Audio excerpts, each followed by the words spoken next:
ॐ अज्ञानातिमिरान्धस्य ज्ञानाञ्जनशलाकया चक्षुरुन्मीलितं येन तस्मै श्रीगुरवे नमः। श्रीचैतन्यमनोभीष्टं स्थापितं येन भूतले स्वयं रूप कदा मह्यं ददाति स्वपदान्तिकम्।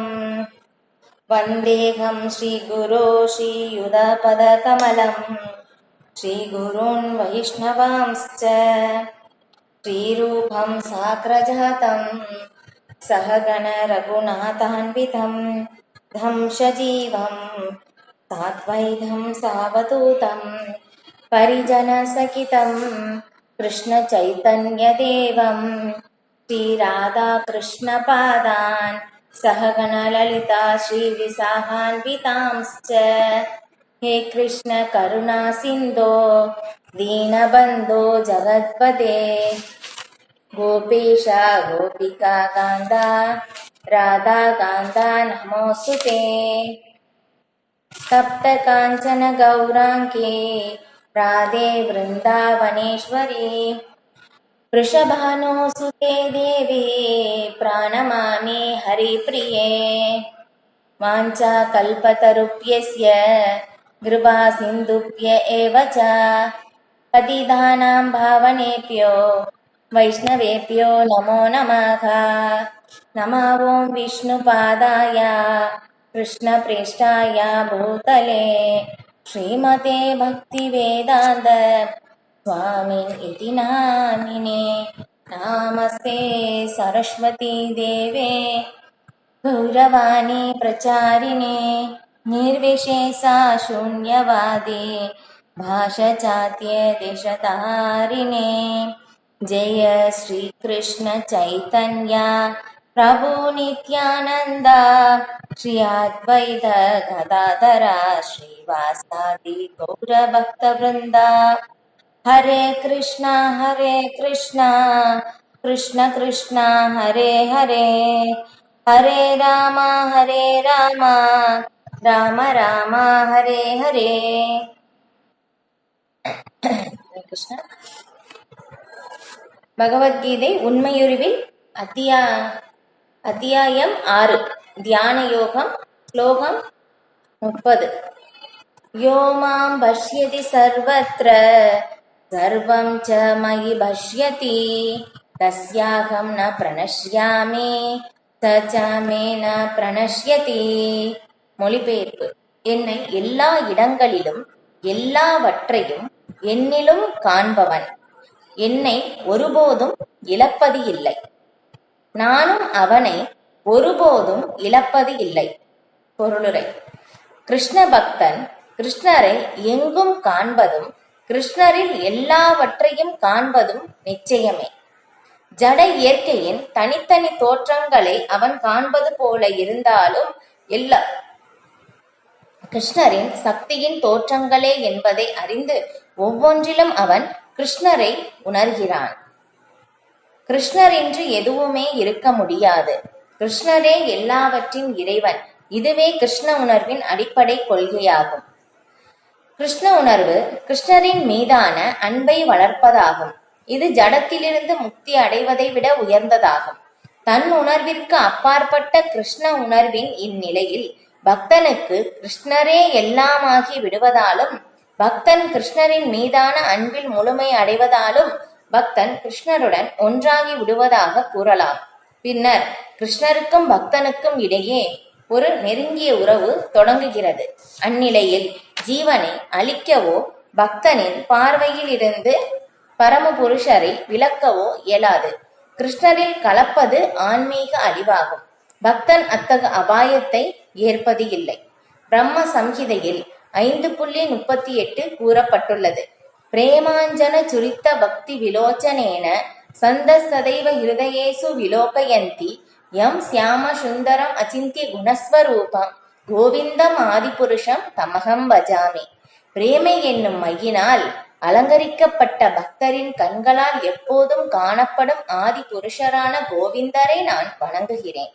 பக்தரின் இதயத்தில் வீற்றுள்ள அவர் தனது நித்தியமான சியாம சுந்தர ரூபத்தில் எப்போதும் காணப்படுகிறார். இந்த நிலையிலுள்ள பக்தனின் பார்வையை விட்டு பகவான் விலகுவது இல்லை. பக்தன் அவரது தரிசனத்தை இழப்பதும் இல்லை. இறைவனை இதயத்தினுள் பரமாத்மாவாக காணும் யோகியின் விஷயத்திலும் இதுவே உண்மை. தூய பக்தனாக மாறக்கூடிய இத்தகு யோகி தனக்குள் இறைவனை காணாமல் ஒரு கணமும் வாழ முடியாதவனாகி விடுகிறான்.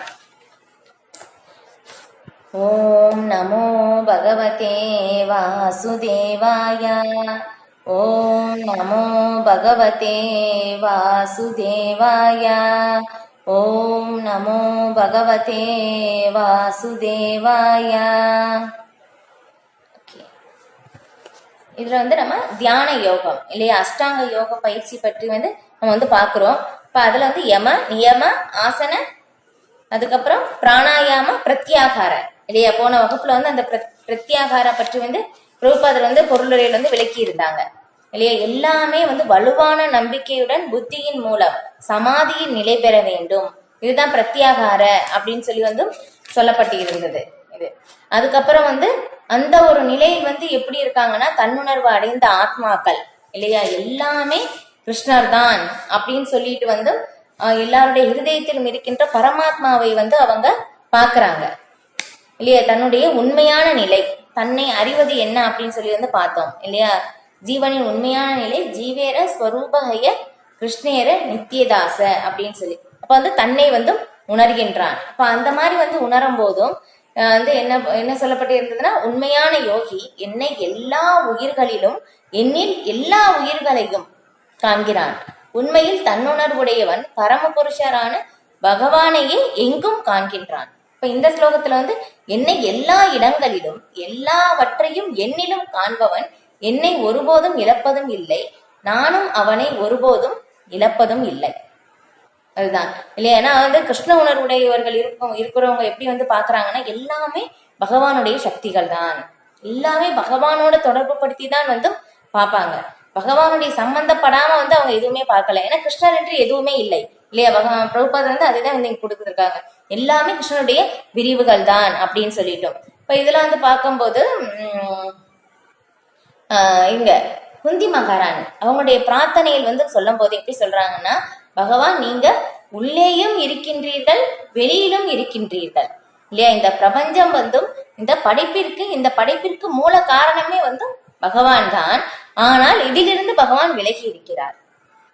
எல்லாம் பகவானுள் அடங்கி இருக்கின்றன, ஆனால் பகவான் அதிலிருந்து விலகி இருக்கிறார் இல்லையா. நம்ம புரிந்து கொள்வது ரொம்ப கடினம் இல்லையா. அதுதான் ஏன்னா பகவான் எப்படின்னா அசமௌர்த்துவ, எப்படி யாருக்கும் சமமானவராகவோ அவரை விட உயர்ந்தவரும் யாருமே இல்லை இல்லையா. நம்முடைய பௌதீக புலன்களாலும் பௌதீக அறிவாலும் பகவானை புரிந்து கொள்ள முடியாது. இதுதான் இல்லையா. இங்க பிரபுபாதர் இந்த இது கொடுக்குறாங்க. இது பிரம்ம சம்ஹிதையில் பிரேமாஞ்சன சுரித்த பக்தி விலோச்சனேன, யார் ஒருவர் பிரேமை என்னும் கண்களால் அலங்கரிக்கப்பட்டு பகவானை பார்க்கிறார்களோ அவங்கதான் புரிந்து கொள்ள முடியும். ஆனா அவங்களுடைய இருதயத்தில் எப்படி பாக்குறாங்கன்னா, பகவான் சியாம சுந்தர ரூபத்தில் இருக்கின்றார். தூய பக்தர் இதயத்தில் பகவான் சியாம சுந்தர ரூபத்தில் பகவான் ஸ்ரீ கிருஷ்ணர் இருக்கின்றார். எல்லாருடைய இதயத்திலும் பகவான் பரமாத்மா இருக்காங்க இல்லையா. ஒரு நாயுடைய இதயத்திலும் இருக்காங்க, ஒரு எறும்புடைய இதயத்திலும் இல்லையா, ஒரு பசு, அதுக்கப்புறம் எல்லா உயிரினங்களுடைய இருதயத்திலும் பகவான் பரமாத்மாவாக இருக்காங்க. ஆனா தூய பக்தருடைய இருதயத்தில் பகவான் சியாம சுந்தர ரூபத்தில் சாட்சாத் பகவான் ஸ்ரீ கிருஷ்ணர் முழுமுதற் கடவுளே அங்கே இருக்கின்றார். ஸ்ரீமத் பாகவதத்தில் இதை விளக்கப்பட்டிருக்கு. சுஷ்ருசூபி தத் சனாத், யார் ஒருவர் பகவானுடைய லீலைகளை ஸ்ரீமத் பாகவதத்தை கவனத்துடனும் அன்புடனும் யார் படிக்கின்றாங்களோ கேட்கிறாங்களோ அவங்களுக்கு உடனடியாக பரமபுருஷர் அது அவருடைய இதயத்தில் நிலைநிறுத்தப்படுகின்றார் அப்படின்னு சொல்லி இங்க சொல்லப்பட்டிருக்கு. அப்ப அந்த ஒரு இடத்தில் அவரை விட்டு பிரிந்து இருக்கவே முடியாது பக்தனால். அவங்களுடைய பார்வை எல்லாமே பகவானோடதான், பகவானுடைய சம்பந்தப்பட்டுதான். அதான் ஸ்ரீமதி ராதாராணியை எப்படி சொல்லுவாங்கன்னா, கிருஷ்ணமயி அப்படின்னு சொல்லி தங்களுடைய பார்வையை எங்கெல்லாமே செலுத்துகிறார்களோ அங்கெல்லாம் கிருஷ்ணரை மட்டும்தான் பார்ப்பாங்களாம் இல்லையா. நாமெல்லாம் என்ன சரி அப்பப்ப பார்க்கலாம் இல்லையா, அவ்வளவுதான். நம்ம கேட்கும் போது கிருஷ்ணா அப்படின்னு சொல்லலாம். நம்ம ஜபம் செய்யும் போது பகவானை நினைக்கிறோமா அப்படின்னு சொல்லி நினைக்கும் போது எத்தனை தடவை நினைச்சோம்னு பார்த்தோம்னா நம்ம நினைச்சோமா இல்லையானே தெரியாது இல்லையா. அப்ப அந்த மாதிரிதான் நம்மளுடைய நிலை. ஆனா தூய எப்படின்னா எல்லா நிலையிலும் எல்லா நேரத்திலும் எல்லா நிலையிலும் அவங்களால பண்ண முடியும், கிருஷ்ணரை நினைவு கூற முடியும். இப்ப இதை நம்ம ஸ்ரீமத் பாகவதத்துல பீஷ்ம தேவருடைய அவங்களுடைய இதுல இருந்து நம்ம பார்க்கலாம் இல்லையா. பீஷ்ம தேவர் பாருங்களேன், அம்பு படுக்கையில் இல்லையா, உடம்பு ஃபுல்லா அம்பு இருக்கு.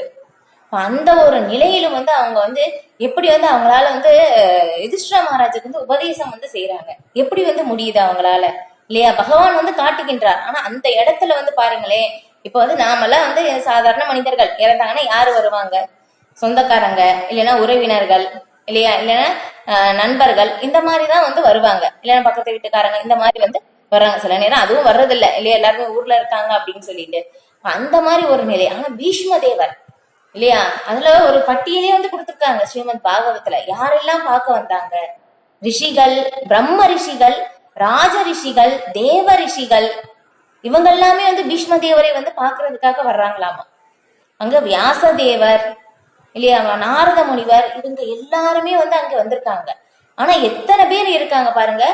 ஆனா பகவானுடைய அவதாரம் தான் ஸ்ரீ வியாசதேவர் இல்லையா. வியாசதேவரே பகவானே வியாசதேவருக்கு எல்லா வேதங்களையும் தொகுத்து அளித்தார் இல்லையா. நாரத முனிவர் இல்லையா, வியாசதேவருடைய ஆன்மீக குரு. இப்ப இந்த மாதிரி தேவர்களுடைய ரிஷி அதனால தேவ ரிஷி நாரதர் அப்படின்னு சொல்லுவாங்க. இப்ப இந்த மாதிரி உயர்ந்த ரிஷிகள் முனிவர்கள் எல்லாருமே இருக்காங்க, ஆத்ம ஞானம் பெற்றவர்கள். ஆனா இருந்தாலும் பாருங்களே, யுதிஷ்டிர மகாராஜாவுக்கு பீஷ்ம தேவரிடம் சென்று கேள்வி கேட்க சொல்றாங்க இல்லையா. அப்ப என்னன்னா தூய பக்தரை பொறுத்தவரையிலும் எல்லாரையும் விட அவங்க சாதாரண மனிதராக, ஒரு அரசராக, அந்த மாதிரி சத்திரியனாக வாழ்ந்தாலும் தூய பக்தர் எப்பவுமே அவங்க எப்படின்னா ஒரு உயர்ந்த நிலையில் இருக்காங்க. எல்லா ரிஷிகளும் முனிவர்களும் எல்லாரையும் விடவும் அவங்க மிக உயர்ந்த நிலையில் இருக்காங்க அப்படின்னு சொல்லி இந்த தூய பக்தருடைய பெருமையை அங்க நிலைநாட்டுவதற்காக என்ன ஆகுதுன்னா, குருஷேத்திர போர் எல்லாமே முடிந்தது. எல்லாமே முடிந்த பிறகு யுதிஷ்டிர மகாராஜா ஆட்சியில் வர்றாங்க. அந்த மாதிரி ஆட்சியில் அங்க வரும்போது என்ன ஆகுதுன்னா, யுதிஷ்டிர மகாராஜுக்கு ரொம்ப வருத்தம். ஐயோ, என்னாலதானே எல்லா உயிர்களும் கொல்லப்பட்டது, ஒரு அரசர் தானே அதையெல்லாம் பொறுப்பேற்க வேண்டும் அப்படின்னு சொல்லி அவங்க ரொம்ப மனக்கவலை அவங்களுக்கு. ஆனா எல்லா ரிஷிகளும் முனிவர்களும் பெரும் ரிஷிகள், ஆத்ம ஞானத்தில் உயர்ந்த நிலையில இருக்கிறவங்க, அவங்க எல்லாருமே என்ன பண்றாங்கன்னா, யுதிஷ்டிர மகாராஜா கிட்ட சாஸ்திர மேற்கோள் எல்லாமே காட்டி உங்க மேல எந்த தப்பும் இல்லை அப்படின்னு சொல்லி சமாதானப்படுத்துறாங்க. அதுக்கப்புறம் பகவான் ஸ்ரீ கிருஷ்ணரே அவங்கள சமாதானப்படுத்துறாங்க. யுதிஷ்டிர மகாராஜாக்கு சமாதானமே ஆகல. பாருங்களேன், பகவானே சொல்லியும் யுதிஷ்டிர மகாராஜுக்கு சமாதானம் ஆகல. பகவானாலேயே முடியலையா அப்படின்னு கேட்டோம்னா இல்ல. தூய பக்தருக்கு அந்த ஒரு புகழை தர வேண்டும் அப்படின்னு சொல்றதுக்காக பீஷ்ம தேவருக்கு அந்த புகழை தர வேண்டும். பீஷ்ம தேவரிடம் கேள்வி கேட்டு யுதிஷ்டிர மகாராஜா சமாதானம் அடைய வேண்டும், திருப்தி அடைய வேண்டும் அப்படின்னு சொல்லி யாரு சொல்லியும் யுதிஷ்டிர மகாராஜா சமாதானமாகவில்லை. பகவான் ஸ்ரீ கிருஷ்ணர் சொல்லியும் சமாதானமாகவில்லை. அதுக்கப்புறம் அம்பு படுக்கையில் இருக்கும்போது யுதிஷ்டிர மகாராஜாக்கு பீஷ்ம தேவர் உபதேசம் செய்யறாங்க. இப்போ பகவான் அங்க காட்டுறாங்க, நான் ஒரு தூய பக்தர், அவங்களுடைய ஆத்ம பலத்தின் மூலமாக எல்லா நிலையிலும் அவங்க நல்லா இருக்காங்க அப்படின்னு சொல்லிட்டு. இப்ப பாருங்க, நமக்கு ஒரு சின்ன ஒரு பிரச்சனை இல்லையா, சின்னதா ஒரு பிரச்சனை வருது, உடம்புல ஏதோ ஒரு வியாதி வருது இல்லையா, சின்னதா ஒரு காய்ச்சலே வச்சுக்கலாமே இல்லையா. அந்த ஒரு நேரத்துல இப்ப நம்ம நல்லா இருக்கும் இல்லையா, நல்லா இருக்கும்போது நம்ம கிளாஸ் கேட்கிறோம், ஹரிநாமம் சொல்றோம், மற்றவங்களுக்கும் சொல்லுவோம் இதெல்லாம் படிங்க அப்படின்னு சொல்லி. ஆனா இதே பாருங்க, கொஞ்சம் முடியாத ஒரு உடல்நிலையில் இருக்கும்போது நம்ம என்ன பண்ணுவோம், 2 நாள் எனக்கு காய்ச்சல்னால நான் ஜபமே பண்ணல இல்லையா, நம்மளுடைய நிலை அது. அவங்க பாருங்க எப்படி பீஷ்ம தேவர் அம்பு படுக்கையில் படுத்திருக்காங்க இல்லையா. எல்லா ரிஷிகள் முனிவர்கள் எல்லாருமே சுத்தியிலே கூடி இருக்காங்க. ஆனா அந்த இடத்துல யுதிஷ்டிர மகாராஜுக்கு உபதேசம் செய்யறாங்க.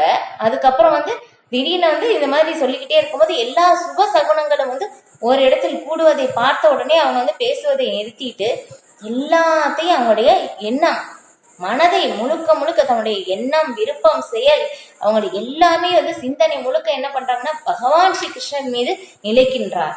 அதோடைய பிரேயரே பிரார்த்தனைகள் ரொம்ப நல்லா இருக்கும். பீஷ்ம தேவருடைய பிரார்த்தனை நீங்க அதுல ஸ்ரீமத் பாகவதத்துல படிச்சிருந்தீங்கன்னா அதுல பீஷ்ம தேவர் பகவானை ஒவ்வொரு நிலையிலும் நினைவு கூறுகின்றார். இதுல பகவானோட சம்பந்தப்பட்ட யார் யார் பக்தர்கள் இருக்காங்களோ பகவானுடைய சம்பந்தப்பட்ட எந்த அந்த சூழ்நிலை இருக்கோ எல்லாத்தையும் வந்து கொண்டு வந்து பீஷ்ம தேவரை நினைவுபடுத்தி அந்த நிலையில் பகவானை வந்து பிரார்த்தனை செய்கின்றார் இல்லையா. நம்மளால முடியுமா இல்லையா? ஒரு சின்ன ஒரு இதே வந்து இதாயிருச்சுன்னா நமக்கு வந்து அந்த இதே மறந்துடுவோம் இல்லையா. ஹரே கிருஷ்ணான்னு சொல்றதே மறந்துடுவோம். ஆனா வந்து பாருங்க, பீஷ்மதேவர் அந்த ஒரு நிலையிலும் எல்லா இடத்துலயும் பகவானையும் வந்து காண்கின்றார். அதே நேரத்துல பகவானிடம் பிரார்த்தனை செய்கின்றார், நீங்கள் என் கண்முன் எப்பவுமே வந்து இருக்க வேண்டும், நீங்க வந்து இங்க இருந்து போகக்கூடாது அப்படின்னு சொல்லிட்டு. இப்ப பீஷ்மதேவருக்காக, ஒரு தூய பக்தருக்காக பாருங்களேன், அவங்க கண்ணு முன்னாடியே பகவான் உயிர் போற வரைக்கும் நீங்க இருக்கணும்னு சொன்னனால பகவான் அங்கேயே வந்து கண்ணு முன்னாடியே வந்து பாக்குறாங்க. அதுக்கப்புறம் சுத்தியில எங்க பார்த்தாலும் கிருஷ்ணரை மட்டும்தான் அவர் பார்க்கின்றார். அதுதான் இங்க சொல்லிருக்கோம், அது என்னை எல்லா இடங்களிலும் எல்லாவற்றையும் என்னில் காண்பவன் என்னை ஒருபோதும் இழப்பதும் இல்லை, நானும் அவனை ஒருபோதும் இழப்பதும் இல்லை. அந்த மாதிரி இதே வந்து இதுல அந்த அரசர் பேர் என்ன, அந்த ஏகாதசி விரதம் வந்து இருப்பாங்க இல்லையா, அந்த அரசர் பேர் என்ன, துர்வாச முனிவர் கூட வந்து வருவாங்க. அது அம்பரீஷ் மகாராஜா இல்லையா. அப்ப அவங்களுக்கு வந்து துர்வாச முனிவர் இல்லையா ஒரு குற்றத்தை வந்து செய்த உடனே வந்து என்ன ஆகுதுன்னா சுதர்சன சக்கரம் இல்லையா. அப்ப அவங்களை வந்து பின்னாடியே வந்து பின்தொடர்ந்து வருது. எல்லா லோகத்துக்கு வந்து போன பிறகு பிரம்மதேவரும் என்னால முடியாதுன்னு சொல்லிட்டாங்க, காப்பாற்ற முடியாதுன்னு சொல்லிட்டாங்க. இது சிவலோகம், சிவபெருமான் கிட்ட வந்து போகும்போது அங்கேயும் வந்து சிவபெருமான் முடியாதுன்னு சொல்லிட்டாங்க. அப்புறம் வந்து வைகுண்ட லோகம், அங்க போனோம்னா பகவான் விஷ்ணு என்ன சொல்றாங்கன்னா, எனக்கு தெரியாத நான் அனுப்பவே இல்லை, அது தானாகவே வந்து வந்துருச்சு, அதை காப்பாற்ற, அதை வந்து என்னால தடுக்கக்கூடிய சக்தி இல்லைன்னு சொல்லிட்டாங்க. அப்ப வந்து துர்வாச முனிவர் வந்து சொல்றாங்க, யாருமே இல்ல, கடைசியில இருந்து இறுதியில் நீங்க தான் கதி அப்படின்னு சொல்லி வந்தேன், நீங்களே வந்து இது வந்து நீங்க என்னை கைவிட்டுட்டீங்கன்னா நான் எங்க போவேன் அப்படின்னு சொல்லி கேட்கும் போது, உங்களுக்கு இதயமே இல்லையா அப்படின்னு சொல்லி துர்வாச முனிவர் வந்து கேட்கும் போதும் பகவான் சொல்றாங்க, ஆமா என்னுடைய இதயம் என்னுடைய பக்தர்களிடம் வந்து இருக்கு அப்படின்னு சொல்லி வந்து அங்கே சொல்றாங்க. இது இப்ப அதுதான் இப்ப என்னன்னா, இன்னொரு இடத்துல வந்து ஜெகநாத் பூரியில அது வந்து என்னன்னா, ஒரு மாதாஜி, ஒரு யங் டிவோட்டி, ஒரு அரசருடைய மகள் நினைக்கிறேன். இப்ப அவங்க வந்து என்ன பண்றாங்கன்னா, வந்து பகவானுக்கு எல்லாருமே வந்து ஒவ்வொருத்தவங்க ஒவ்வொரு சேவைகள் வந்து பண்றாங்க. அப்ப வந்து அவங்க என்ன பண்றாங்கன்னா, அரசருடைய மகள் அவங்க வந்து என்ன நீங்க எப்படி சொல்றாங்களே பகவான் பாகவதத்துல என்னுடைய இதயம் வந்து பக்தர்களிடம் தான் வந்து இருக்கு அப்படின்னு சொல்லி சொன்ன உடனே, சரி அதனால வந்து நாம வந்து பகவானுக்கு என்ன கொடுக்கலாம், ஏன்னா அவங்களுக்கு தெரியும் ஒரு தூய பக்தையா இருக்கிறதுனால பகவானுக்கு நம்ம எதுவுமே கொடுக்க முடியாது, ஏன்னா எல்லாமே பகவானுடைய இதுதான். அதனால வந்து அந்த இளவரசி வந்து என்ன பண்றாங்கன்னா, நம்ம வந்து பகவானுக்கு நம்முடைய மனதை வந்து கொடுக்கலாம். அப்ப வந்து அவங்க வந்து எழுதி கொடுக்குறாங்க. இப்ப எழுதி கொடுத்து ஒரு சின்ன பேப்பர்ல வந்து உங்களுக்கு வந்து உங்களுடைய இதயம் வந்து இந்த பக்தர்களிடம் வந்து இருக்கிறனால நான் வந்து என்னுடைய மனதை வந்து நான் உங்களுக்கு கொடுக்கின்றேன் அப்படின்னு சொல்லி அவங்க எழுதி வந்து கொடுக்குறாங்க. இப்ப அதை வந்து அவங்க நிறைய ஒரு சின்ன பேப்பர்ல தான் எழுதியிருக்காங்க. அவங்க நிறைய அதுக்கு மேல நிறைய பேப்பர் போட்டு பேக் பண்ணி ரொம்ப பெரிய கிஃப்ட் மாதிரி ஆக்கிட்டாங்க, பெரிய பரிசு பொருள் மாதிரி ஆக்கிட்டாங்க. இப்ப அங்க இருக்கிற ஒரு பூஜாரி கிட்ட வந்து கொடுத்துடுறாங்க. அவங்க வந்திருக்காங்க அந்த இதுல அரண்மனைக்கு, அந்த நேரத்துல வந்து கொடுத்து விடுறாங்க. இப்ப அவங்க வந்து கொண்டு போறாங்க, வழியில கொண்டு போகும்போது பாக்குறாங்க, சரி அந்த மாதிரி என்னதான் எழுதியிருக்காங்கன்னு சொல்லி அவங்க தொடர்ந்து பாக்குறாங்க. அது எடுத்து பார்க்கும்போது வெறும் பேப்பரா தான் வருது. சரி இதை போய் ஜெகநாதருக்கு கொடுக்குறதுன்னு சொல்லி அவங்க அங்க கீழே போட்டுட்டு போயிடுறாங்க. அது அடுத்த நாள் பார்க்கும்போது என்னன்னா, இவங்களுக்கு ஜெகநாதருக்கு வந்து ரொம்ப வருத்தம், எனக்கு அந்த இளவரசி கொடுத்தது எனக்கு வேணும் அப்படின்னு சொல்லி கேக்குறாங்க.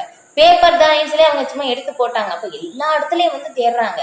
அப்புறம் வந்து பார்த்தோம்னா வந்து எப்படியே தேடி கண்டுபிடிச்சு ஜெகநாதர்கிட்ட வந்து கொண்டு போய் கொடுக்கும்போது பார்த்தோம்னா ஒரு சின்னதா தான் எழுதியிருக்காங்க, ஒரு சின்ன பேப்பர்ல என்னுடைய மனதை நான் உங்களுக்கு கொடுக்கின்றேன் அப்படின்னு சொல்லிட்டோம். பாருங்களேன், ஜெகநாதர் வந்து பாருங்க, அதை ஒரு சின்ன சேவை இருந்தாலும் அதை மிக உயர்ந்ததாக எடுத்துக்கொள்கிறார். அதுதான் இல்லையா, பகவான் நீங்க என்ன சொல்றாங்க, நம்ம வந்து கொடுக்கறது சின்னதா பெருசா அப்படின்னு இல்லை, அன்புடனும் பக்தியுடனும் கொடுத்தா நான் அதை ஏற்றுக்கொள்கிறேன் அப்படின்னு வந்து சொல்றாங்க. அப்ப அதுதான் வந்து ஒரு சின்ன விஷயம். இப்ப இதுதான், இதன் மூலமாக தான் பகவானுக்கும் பக்தர்களுக்கும் உள்ள அன்பு பரிமாற்றம். இதே வந்து என்னன்னா, இது பக்தர் அல்லாதவர்களால வந்து என்ன சொன்னாலும் புரிஞ்சுக்கவே முடியாது, அந்த உறவே தனி. அவங்க எப்படி பார்ப்பாங்கன்னா பௌதிக கண்ணோட்டத்துலதான் பார்ப்பாங்க. இது பகவானே இந்த மாதிரி எல்லாம் பண்ணியிருக்காங்களா, பகவானே நிறைய பெண்களோட டான்ஸ் ஆடி இருக்காங்களா? அது அவங்களுடைய கண்ணோட்டம் அதுதான். ஆனா அவங்களுடைய நிலையே வந்து வேற, பக்தருடைய மனநிலையே வந்து வேற. அதுதான் வந்து அவங்களால புரிந்து கொள்ள முடியாது. அதனால எப்படி சொல்றாங்கன்னா இது பக்தர்களுக்கான நூல், பக்தர்களால் மட்டும்தான் வந்து புரிந்து கொள்ள முடியும் பகவானை பற்றி, வேற யாராலையும் வந்து புரிந்து கொள்ள முடியாது. அதை இங்க சொல்லியிருக்காங்க. தன்னுணர்விற்கு அப்பாற்பட்ட கிருஷ்ண உணர்வின் நிலையில் பக்தனுக்கு கிருஷ்ணரே எல்லாமாகி விடுவதாலும், பக்தன் கிருஷ்ணரின் மீதான அன்பில் முழுமை அடைவதாலும் பக்தன் கிருஷ்ணருடன் ஒன்றாகி விடுவதாக கூறலாம். வந்து கிருஷ்ணருடன் ஒன்றாகி விடுவது அப்படின்னு சொல்றது வந்து அது வந்து கிடையாது. கிருஷ்ணர் நானும் ஒன்று அப்படின்னு சொல்லி அது ஆன்மீக அழிவுன்னு சொல்லிட்டாங்க. ஒன்றாகி விடுவதுன்னா நாமளும் தன்மையில் ஒன்றுதான் இல்லையா, அளவில் வேறு இல்லையா, அந்த உறவில் அந்த உறவோட வந்து இருக்காங்க. இதை வந்து புரிந்து கொள்வது ரொம்ப ரொம்ப கடினம் இல்லையா. ஸ்ரீமத் பாகவதத்துல ரொம்ப அழகா வந்து விளக்கப்பட்டிருக்கும் ஒவ்வொரு பக்தருடைய அந்த உறவு இல்லையா. பீஷ்மதேவருடைய உறவே வந்து வேற இல்லையா. அப்ப அவங்க வந்து பண்றது எல்லாமே என்னன்னா தூய பக்தர், 12 மகாஜனங்களில் ஒருவர். ஆனா அப்படி இருந்தாலும் எப்படி இருந்தாங்க, பகவானுக்கு எதிர்ப்படையில் இருந்துதான் வந்து எதிர்த்தரப்புல இருந்துதான் வந்து போர் செய்தாங்க. ஆனா வந்து பீஷ்மதேவர் கிருஷ்ணர் மேல அம்பு விடும் போதும் அதையும் வந்து எப்படி பண்றாங்கன்னா வந்து பீஷ்மதேவர் அம்பு விடுவதை கிருஷ்ணர் வந்து ரசிக்கிறாங்களாம். பாருங்களேன், குருஷேத்திர போர்க்களத்துல போர் நடக்குது, எல்லாருமே சண்டை போடுறாங்க. அந்த நேரத்துல பீஷ்மதேவருக்கும் பகவானுக்கும் அந்த அன்பு பரிமாற்றம் இது நம்மளால புரிந்து கொள்ளவே முடியாது. அதுதான் ஏன்னா பக்தர்களுக்கு மட்டும்தான் அதை வந்து புரிந்து கொள்ள முடியும், அந்த உன்னத நிலை இல்லையா. அதனாலதான் அதுல அந்த இதுவே நல்லா இருக்கும். அந்த படமே வந்து போட்டிருப்பாங்க. அந்த என்னன்னா பகவான் என்ன சொல்லியிருக்காங்க, குருஷேத்திர போர்க்களத்தில் நான் ஆயுதமே ஏந்த மாட்டேன்னு சொல்லியிருக்காங்க. ஆனா வந்து என்னன்னா நான் ஆயுதம் ஏந்த வைப்பேன் அப்படின்னு சொல்லி பீஷ்மதனுடைய சபதத்தை நிறைவேற்றுவதற்காக நான் என்னுடைய வாக்கு மீறி போனாலும் பரவாயில்லை இல்லையா. பகவான் பக்த வத்சலன் இல்லையா, எனக்கு அந்த பேரே வந்து போதும் அப்படின்னு சொல்லி பகவான் ஆயுதமே வந்து எடுத்தார் இல்லையா. என்னை வந்து யாரு தப்பு பேசினாலும் பரவாயில்ல, அதெல்லாம் எனக்கு தேவையே கிடையாது. என்னுடைய பக்தனுடைய வார்த்தையை வந்து நிறைவேற்றணும், அதுதான் எனக்கு முக்கியம். அதுதான் ஆனா பக்தருக்காக என்ன வேணாலும் செய்வதற்கு பகவான் தயார் இல்லையா. குருஷேத்திர போர்க்களத்துல எத்தனை ஒரு இதை வந்து செஞ்சாங்க. நீங்க இதுல மகாபாரதம் வந்து படிச்சிருந்தீங்கன்னா வந்து தெரியும். அதுல வந்து சொல்லப்பட்டிருக்கு நிறைய இல்லையா. அர்ஜுனன் இல்லையா, பகவான் அர்ஜுனன் தன்னுடைய நண்பனுக்காக தேரோட்டியாக இல்லையா. அதுல வந்துட்டு அந்த அர்ஜுனனுக்காக வந்து என்ன பண்றாங்கன்னா எல்லாத்தையும் வந்து நிறைய ட்ரிக் பண்ணியிருக்காங்க அதுல இல்லையா. ஏன்னா வந்து அதுல அமாவாசை சூரியன் அஸ்தமனம் வரும்போது வந்து அர்ஜுனனை வந்து நான் கொள்வேன் அப்படின்னு சொல்லி சபதம் செய்யும் போது அந்த நேரத்துல வந்து சூரியனை வந்து வேண்டுமென்றே அப்படி இது அமாவாசை அமாவாசை நேரத்தையே வந்து மாத்திட்டாங்க. அதையும் வந்து பண்ணாங்க. எல்லாமே வந்து பகவானால வந்து பண்ண முடியும். எப்படி பக்தருக்காக எதை வேணாலும் பகவான் செய்ய தயார். அதுதான் இல்லையா. அததான் அந்த நேரத்தில் பகவான் வந்து எப்பவுமே பக்தர்களோடயே வந்து இருக்கின்றார். பக்தர்கள் கூட வந்து பகவானோடயே இருக்கின்றார். அதனால பக்தர்கள் என்றுமே பகவானை இழப்பதும் இல்லை, பகவான் கூட என்றுமே பக்தர்கள் இழப்பதும் இல்லை. அதுதான் வந்து இங்க சொல்லப்பட்டிருக்கு. அந்த உறவே தனி, ரொம்ப நல்லா இருக்கும். இது வந்து நம்ம வந்து சொல்லிக்கிட்டே வந்து போகலாம். அடுத்து வந்து படிக்கலாம். அதுதான் இங்க வந்து எப்படி சொல்லப்பட்டிருக்குன்னா இதுல பிராணாயாமம் பிரத்யாகரம், அதுக்கப்புறம் வந்து இந்த அஷ்டாங்க யோகிகள் என்ன பண்றாங்கன்னா இதனுடைய முழுமை அடைந்த பிறகும் பகவான் தன்னுடைய இருதயத்தில் இருக்கின்ற பரமாத்மாவை அவங்க வந்து பாக்குறாங்க. இறைவனை இதயத்தினுள் பரமாத்மாவாக யோகியின் விஷயத்திலும் இதுவே உண்மை. இப்ப இதேதான் வந்து பாக்குறாங்க இல்லையா. இவங்க பார்த்தோம் துருவ மகாராஜா இல்லையா. அப்ப அவங்களுடைய இதுல பார்க்கும்போது அவங்க என்ன பண்றாங்கன்னா கடைசியில இருந்து எல்லா புலன்களையும் வந்து அவங்க அஷ்டாங்க யோகம் அவங்க பண்றாங்க. எல்லா புலன்களையும் அடக்கிய பிறகு என்ன பண்றாங்கன்னா அவங்களுடைய பார்வையை உள்நோக்கி செலுத்திய பிறகு சாட்சாத் வந்து பகவான் பரமாத்மாவை வந்து அப்படியே வந்து தியானம் வந்து செய்யறாங்க. அந்த உருவத்தையே வந்து தரிசனம் வந்து செய்யறாங்க. இப்ப அந்த உருவத்தை தரிசனம் வந்து செஞ்சுக்கிட்டே இருக்கும்போது திடீர்னு வந்து மறைஞ்சிடுறாங்க. மறைஞ்சிட்டாங்கன்னு சொல்லி கண்ணு திறந்து பார்க்கும்போது என்ன பகவானே வந்து அங்க கண்ணு முன்னாடி வந்து நிக்கிறாங்க. இப்ப அதே விஷயத்திலும் பக்தனுடைய விஷயத்திலும் அதுதான். பக்தர்கள் வந்து என்ன பண்றாங்க, எப்பவுமே பகவானே தன்னுடைய சியாமசுந்தர ரூபத்தில் என்றுமே வந்து பாக்குறாங்க. யாரை வந்து பார்த்தாலும் எல்லா இடத்துலயும் பகவானோட தொடர்பு படுத்தி தான் வந்து பாக்குறாங்க. இதுக்கு எப்படின்னா ஒரு உதாரணம் நம்ம வந்து ஆல்ரெடி வந்து நிறைய தடவை டிஸ்கஸ் பண்ணியிருக்கோம். இது பிரபுபாதர் வந்து என்ன பண்றாங்கன்னா பக்தர்களோட வந்து போய்கிட்டு இருக்காங்க. பக்தரோட வந்து இந்த மாதிரி வெளியே வந்து சென்று கொண்டு இருக்கும்போது என்ன பண்றாங்கன்னா வந்து புற்களை வந்து பாக்குறாங்க. புற்கள் வந்து ஒரு பக்கம் வந்து பார்த்தோம்னா ரொம்ப நல்ல செழிப்பாக பச்சையாக ரொம்ப அழகா இருக்கு. இன்னொரு இடத்துல வந்து அதே பக்கத்துல வந்து பார்த்தோம்னா ரொம்ப வாடி இருக்கு. இது என்ன காரணம் அப்படின்னு சொல்லி வந்து கேக்குறாங்க. ஒவ்வொரு பக்தர் ஒவ்வொரு பதில் வந்து சொல்றாங்க. அப்ப வந்து பிரபுபாதர் வந்து சொல்றாங்க, அந்த புற்கள் வந்து பூமியோட தொடர்பு படுத்தி இருக்கு, இந்த புல் வந்து பூமியோட தொடர்பு படுத்தி இல்லை, அதனால அது வாடிருச்சு. அதே மாதிரிதான் நம்ம கிருஷ்ணரோட வந்து தொடர்பு படுத்தி இருந்தோம்னா இந்த புற்கள் மாதிரி நம்ம செழிப்பாக இருக்கலாம். இல்லையா, தொடர்பு படுத்தலைன்னா இந்த வாடிய புல் மாதிரிதான் நம்ம இருப்போம் அப்படின்னு சொல்லி வந்து சொல்றாங்க. அதுதான் எல்லாத்தையும் வந்து எப்படி வந்து நம்ம கிருஷ்ணருடைய சேவையில் ஈடுபடுத்தலாம். இல்லையா, ஹனுமான் அவங்க வந்து என்ன பண்ணாங்கன்னா, இலங்கைக்கு வந்து போயிருக்கும் போதும் இல்லையா, லங்கா அது எப்படின்னா இலங்கை நகரம் வந்து முழுக்க முழுக்க அந்த தங்கத்தால் ஆனது இல்லையா, ஸ்வர்ண லங்கா தான் அப்படின்னு பேரு இல்லையா, ஸ்வர்ணத்தால் எல்லாமே தங்கத்தால் ஆனது. இப்ப வந்து அவங்க வந்து வாள்ல வந்து அனுமானுக்கு வந்து தீ வைத்த பிறகு அவங்க யோசிக்கிறாங்க, நம்ம பார்த்துட்டு இந்த நெருப்பை வந்து பகவானுடைய சேவையில் எப்படி ஈடுபடுத்த முடியுமா அப்படின்னு சொல்லி நம்மளால யோசிக்க முடியுமா இல்லையா. இப்ப இதுதான் தூய பக்தருடைய நிலை. இப்ப வந்து அவங்க யோசிக்கிறாங்க, சரி நம்ம வந்து இலங்கையை வந்து அழிச்சிடலாம் இல்லையா, எல்லாமே தங்கமாக இருக்கு, கதவு தங்கமாமா, செவுறு தங்கமாமா, இது நம்மளால நினைக்கவே முடியாது இல்ல. இந்த மாதிரி இங்க யாராவது கட்டுனாங்க அப்படின்னாக்கா என்ன இருக்கும், காலையில வீடே இருக்காது இல்லையா, எல்லாருமே வந்து உள்ள இருக்கிறவங்க மட்டும்தான் படுத்திருப்பாங்க. அந்த மாதிரி அந்த மாதிரி இருக்கும்போது அந்த இலங்கைக்கே வந்து தீ வைக்கிறாங்க, தீ வச்சுறாங்க. அது பகவானுடைய சேவையில் வந்து அந்த மாதிரி வந்து அவங்க ஈடுபடுத்துறாங்க. இதுதான் பக்தனுடைய நிலை. எல்லாமே வந்து பாக்குற அனைத்தையும் எப்படி பகவானுடைய சேவையெல்லாம் ஈடுபடுத்தலாம், நம்ம வந்து எல்லாமே பகவானோட அவங்க தொடர்பு படுத்தி வந்து பாக்குறாங்க. இதுதான் வந்து அந்த ஒரு நிலையில் வந்து என்ன ஆகும்னா எப்பவுமே வந்து அவங்க பகவானை மட்டுமே வந்து பார்க்கிறார்கள் இல்லையா. இப்ப நம்மளுடைய கண்ணோட்டம் எப்படி இருக்கும்னா, நாம வந்து ஒரு உதாரணம் சொன்னா இது வந்து நல்லா வந்து தெரிஞ்சுக்கலாம். என்னன்னா, இப்ப வந்து ஒரு நபர் இருக்காங்க இல்லையா, இப்ப அந்த நபர் வந்து வீட்டுல பார்க்கும்போது என்னன்னா, இவங்க வந்து அவங்களுக்கு திருமணம் ஆகி இருந்தது அப்படின்னாக்க இவன் என்னுடைய தந்தை அப்படின்னு வந்து சொல்லுவாங்க இல்லையா. இப்ப அதுக்கப்புறம் வந்து மனைவி வந்து என்னுடைய கணவர் அப்படின்னு சொல்லிட்டு, சரி அதுக்கப்புறம் வந்து அவங்க ஒரு அலுவல்ல வந்து வேலை செய்யறாங்க, ஒரு நிர்வாகியாக இருக்காங்க அப்படின்னாக்கா வந்து அவங்க நிர்வாக தலைவர் அப்படின்னு சொல்லி வெளியே வந்து சொல்லுவாங்க. ஏதோ ஒரு வந்து ஸ்கூல் ஃப்ரெண்ட்ஸ் அந்த மாதிரி வந்து பாக்குறாங்கன்னா இவங்க என்னுடைய நண்பர் அப்படின்னு வந்து சொல்றாங்க. அப்போ ஒவ்வொரு இடத்துலயும் ஒவ்வொன்னு சொல்லும் போதும் அப்ப வந்து இவங்க யாரு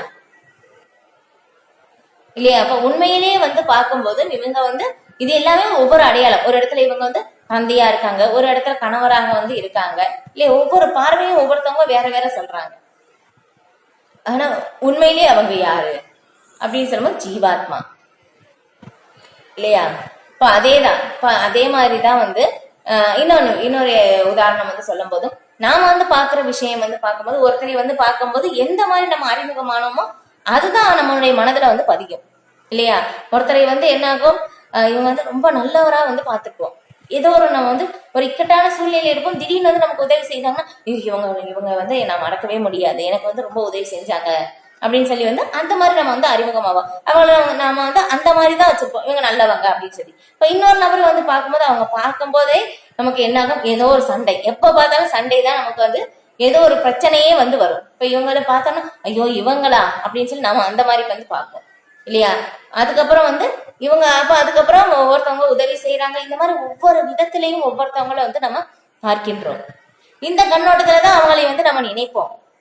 ஆனா தூய பக்தர்கள் எப்படி பார்ப்பாங்கன்னா, இவங்க நல்லவன், இவன் கெட்டவன் இல்லையா, இவங்க எனக்கு உதவி செஞ்சாங்க, இவங்களால எனக்கு பிரச்சனை வந்தது, இது எல்லாமே வந்து பார்க்க மாட்டாங்க இல்லையா. எல்லாருமே ஜீவாத்மா இல்லையா. அப்ப அவங்களுடைய கண்ணோட்டமே வந்து வேற, நம்மளுடைய கண்ணோட்டமே வந்து வேற இல்லையா. நம்ம வந்து முன்னாடி வந்து பார்த்தோம் இது. இப்ப அவங்க வந்து நம்முடைய எதிரி, நண்பன், அதுக்கப்புறம் பொறாமை கொண்டவன், இவங்க எல்லாரையுமே வந்து எப்படி பார்க்கறாங்கன்னா சமநோக்கில் பார்க்கிறார்கள் இல்லையா. 5வது அத்தியாயத்துல வந்து பார்த்தோம், பண்டிதா சமதர்ஷினக, எல்லாரையும் வந்து எப்படி பார்க்கறாங்கன்னா வந்து சமமாக ஆன்மீக தளத்தில் தான் வந்து பார்க்கிறார்கள்.